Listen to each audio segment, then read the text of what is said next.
7 de la mañana, 52 minutos, y tenemos otra vez la visita del doctor Luciano Muya, un joven abogado que, yo digo, muchos chicos cuando deciden estudiar abogacía, creo que a veces están influidos por la televisión, por el cine, está la visión romántica de que todos quieren ser abogados defensores a través de lo que ven en la política. Muya eligió ser abogado laboralista. ¿Por qué elegiste esa? Y digamos, me gusta, si tengo que elegir, me gusta defender a los trabajadores, estar del lado de los trabajadores, y la verdad que el derecho laboral es bastante interesante, porque tiene, bueno, la normativa es bastante variada, hay muchos convenios colectivos, y la verdad que es algo que siempre me gustó. De hecho, en la facultad es la materia que más me costó aprobar, así que paradójicamente la que más me gustaba fue la que más me costó aprobar, y bueno, hoy pude elegir y pude vivir de eso. Muchas veces la profesión te condiciona en un montón de cosas y terminas a veces trabajando en algunas cuestiones que por ahí no te interesa demasiado. Bueno, en el caso mío, por suerte, puedo trabajar de lo que me gusta, y eso no es poco, me parece. Nací abuelo de pájaro. ¿Hay mucha litigiosidad en Olavarría en este tema? Hay muchísima, sí, porque bueno, es una zona de mucha fábrica, hay muchos trabajadores y trabajadoras, y bueno, sí, la verdad que el Tribunal de Trabajo es un tribunal que tiene muchas causas, mucha actividad, sí, muchas causas. También, digamos, interviene en otras zonas, digamos, aledañas a Olavarría, por competencia que tiene, y bueno, eso hace que haya mucho trabajo. Casualmente un colega de Azul ayer me contaba eso, que en Olavarría hay mucho, él viene abogado de una aseguradora, y viene muchísimo a Olavarría, y me dice que tiene muchos casos, y esto es seguramente por las fábricas, y me parece que es un factor determinante. Bueno, Luciano, quedamos en que hoy íbamos a tratar brevemente, pero un tema muy importante, además que hoy en Olavarría, hoy por una situación muy especial que vos vas a explicar, es un tema que está en la página de los diarios permanentemente, y que no tiene un culpable de género. Generalmente es el hombre, pero se suele dar también que la mujer lo haga, que es el acoso sexual en el trabajo, el acoso laboral sería. Laboral, exactamente. Bueno, el acoso laboral o el moving, como decías vos, es una práctica, digamos, de hostigamiento, que bueno, puede venir, por supuesto, tanto de un trabajador como una trabajadora, o de un empleador o una empleadora, que afecta directa o indirectamente, la moral o el espíritu, en la fase espiritual del trabajador, digamos. Yo dije mal, porque dije acoso sexual. En realidad el acoso no tiene que ver solamente con lo sexual. Puede ser, es una forma más. Exacto. Se lo puede acosar para que se vaya, para intimidarlo, ¿no? El moving, digamos, adopta un montón de formas distintas. Una de ellas puede ser el acoso sexual, pero la característica del moving es este hostigamiento. De hecho, moving en inglés significa, en castellano mejor dicho, significa hostigamiento, que bueno, está dirigida hacia como si hubiera un trabajador o una trabajadora, para que o deje su puesto de trabajo. La idea del moving es como un poco cansarlo al trabajador para que deje su puesto de trabajo. Y hablando de esto de cansar a un trabajador, de hecho el significado de moving viene de un zoólogo que se llama Kant Lorenz, que él, viendo el comportamiento de animales, veía cómo una manada hostigaba a uno para que se vaya del grupo. Entonces, como lo decís vos, esa es la palabra, es como intentar hostigar para que un trabajador se separe, o sea, se vaya del trabajo, renuncie, y esto se dio este comportamiento en el mundo animal, y se replica, digamos, en los seres humanos, que también somos animales, digamos, pero se da de esa manera, digamos, el moving. En una oficina o en un ámbito de trabajo, en un ámbito laboral donde hay dos personas y una hostiga a la otra, debe ser muy difícil probarlo. Exactamente. Una de las principales problemas del moving es justamente después cómo lo probás judicialmente. El moving tiende a ocasionar en el trabajador una carga emotiva y psicológica muy fuerte, que lo lamentable es que no solamente repercute en su trabajo, sino que después el trabajador va a su casa y tiene que seguir, digamos, con estas consecuencias nocivas que tiene el acoso laboral sobre su persona, porque genera un sentimiento de angustia muy fuerte, que no solamente no cesa cuando uno se va del trabajo, sino que lo lleva a su casa y se replica eso en su familia. Entonces, justamente el trabajador, digamos, tiene mecanismos como para ir denunciando estos abusos y reclamar, por supuesto, una indemnización agravada. El moving lo que hace es agravar la indemnización cuando el trabajador la solicita, pero no tenemos que confundir al moving con otras cuestiones que tienen algunas características similares, como puede ser el estrés laboral, que es otra cosa distinta, porque el estrés laboral es la carga que a un trabajador, digamos, le produce el estrés de su trabajo del día a día, de tener que lidiar con proveedores o con clientes o con hacer atención al público. Todo eso genera un estrés en el trabajador, pero no hay acá el componente de acoso, sino que es el trabajo el que le termina influyendo negativamente al trabajador. ¿Se entiende la diferencia? Me quedé pensando, sí, y me quedé pensando en algo que no necesariamente a veces se me ocurre pensarlo. No necesariamente a veces se hace para despedir a un trabajador. A veces hay neurosis en personas que tienen situación de mando, situación de poder. Bueno, se les escapa la tortuga, ¿no? Es decir, no pueden controlarse y toman de víctima a una persona que tienen cerca, y seguramente puede ser un empleado que está en situación vulnerable frente a su jefe. Exactamente. Sí, en esto hay a veces un componente que tiene que ver con la jerarquía de quien realiza este acto de moving.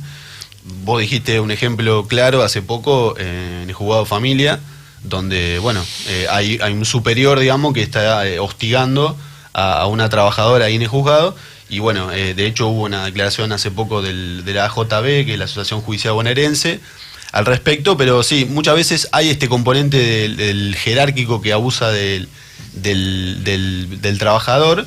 Otras veces esta situación de hostigamiento viene de los propios trabajadores. Muchas veces acá también entra el componente... Sí, sería bullying casi eso, ¿no? Más que... Es que tiene, por eso también iba a diferenciar con el bullying. El bullying se da muchas veces en el ámbito escolar. Cuando el bullying se presenta en el ámbito laboral, ya estamos hablando de moving, digamos, porque es un hostigamiento, digamos, pero en el ámbito laboral lo tomaríamos como un moving, digamos. Esto es un acoso, un hostigamiento al trabajador, que obviamente tiene esa carga emotiva, que es difícil, digamos, después el trabajador sostener esta situación durante el tiempo que esté trabajando, porque, como decíamos al principio, esto tiene una repercusión en su emoción, en su sentimiento, que tiene que seguir lidiando durante mucho tiempo. Luciano, como para ir redondeando, si una persona en este momento está en situación de acoso, digamos que lo están acosando, ¿qué elementos tiene que reunir para poder demostrar lo que le está sucediendo? Normalmente va a un psiquiatra. El psiquiatra lo que hace es le da una licencia por estrés laboral, y cuando hace el certificado médico él individualiza cuáles son los actos de hostigamiento que está sometido el trabajador y cuál es la consecuencia en su psiquis, ¿no? Esto es avalado, por supuesto, por un profesional, y se presenta el certificado médico ante el empleador, porque ahí empezaría a correr el plazo de licencia por enfermedad inculpable, como si tuviera una gripe, una angina. El MUIN, ese acoso laboral, termina generando una licencia psiquiátrica en favor del trabajador. Por supuesto, después el empleador podrá realizar el control médico, que tiene el derecho de hacer, para determinar si esa persona se encuentra bajo esa condición o no. En caso de que haya discrepancia entre lo que dice el trabajador y lo que dice el empleador, tiene que ser un hospital público el encargado de una junta médica en determinar, evaluar al trabajador y ver si efectivamente tiene su carga emotiva, si eso le impide continuar con su trabajo, o estamos en presencia de una ilusión, digamos. Muchas veces muchos trabajadores... Sí, una paranoia. Claro, a veces se hace un uso abusivo de esta facultad, pero en otros casos, en la mayoría, son reales, y después cuesta demostrar eso porque en el derecho, digamos, el que alega prueba, y entonces hay que certificar de que el trabajador está en esa licencia psiquiátrica por esas cuestiones de hostigamiento en el trabajo y no por otro motivo. Uno puede estar deprimido por algo que pasó fuera del trabajo, Bueno, ahí también tiene derecho a una licencia psiquiátrica, por supuesto, pero no podríamos estar hablando de moving entonces ahí. Vos sabés que me quedé pensando cómo los preconceptos te juegan a veces una mala pasada. Cuando yo te dije abuso, acoso sexual, es porque uno tiene incorporado que el acoso casi siempre tiene que ver con lo sexual, y seguramente no es la causa más importante. No es muy común, por lo menos en la práctica. Nunca me tocó ver un caso de estos de acoso sexual, aunque existen por supuesto, pero es mucho más común que el acoso venga de otro lado. Por ejemplo, una forma que puede tomar este acoso es asignar objetivos o tareas a un trabajador que no puede cumplir en un plazo determinado, o sacarle responsabilidades que el trabajador tenía. Eso también es una forma de hostigación, porque en definitiva... Sí, es menoscabar su profesionalidad. Sí. O sobrecargarlo de trabajo, o quitarle áreas que son de su responsabilidad, o hacerle un trato diferenciado, por ejemplo. Esas cuestiones van haciendo mella en el trabajador y, bueno, producen esta situación de acoso, que muchas veces la variable acá es ver hasta dónde soporta el trabajador, ¿no? Eso es un poco ponerlo a prueba, decir, bueno, este hostigamiento que muchas veces es algo que se va haciendo de a poco, ¿no? Y termina siendo mella en el trabajador, termina teniendo una repercusión negativa y, bueno, por supuesto después el trabajador tendrá los mecanismos como para ir a denunciar esto ante el Ministerio de Trabajo, ante el Tribunal de Trabajo, e intimar al empleador o a los trabajadores al cese de esta situación, porque por supuesto que la situación estas de moving, si bien no están regulados en nuestro derecho, no hay una regulación específica de moving, lo que sí hay en la Ley de Contrato de Trabajo y la Ley Antidiscriminatoria, que es la 23.592, se establecen algunos parámetros de pautas de conducta que debe tener. Es el deber de buena fe, de diligencia, de no discriminación. Eso sí está regulado en las leyes laborales, pero no hay una normativa específica de moving, porque, bueno, no es algo que fue una construcción que se viene dando doctrinariamente, es decir, los juristas, los que estudian el derecho, los que escriben, son los que han abordado esta problemática, y los tribunales han sentado antecedentes mediante las sentencias donde reconocen estas situaciones de hostigamiento, de acoso, y eso fue generando, digamos, antecedentes para que los profesionales vayamos observando y vayamos tomando para usar en las presentaciones que habitualmente hacemos. Para cerrar, Luciano, en Olavarría, ¿eso se da más en el trabajo industrial, por llamarlo de alguna manera, en las fábricas, donde hay mucho empleado, o donde hay pequeños grupos como sería el comercio? En realidad no distingue sectores ni segmentos. El moving está en todos lados, en fábricas grandes, en pymes, en comercios pequeños, inclusive en ámbitos que son de trabajo informal, o sea, hay muchos trabajadores en negro en el que esa situación de moving se da, y inclusive después los reclamos pueden derivar en reclamos a la registración laboral y hostigamiento en el trabajo mientras estuvo en negro. Después, por supuesto, volvemos a lo mismo de siempre, hay que probarlo eso en donde corresponda, pero, digamos, el moving es algo que no escapa a ningún ámbito y está muy presente.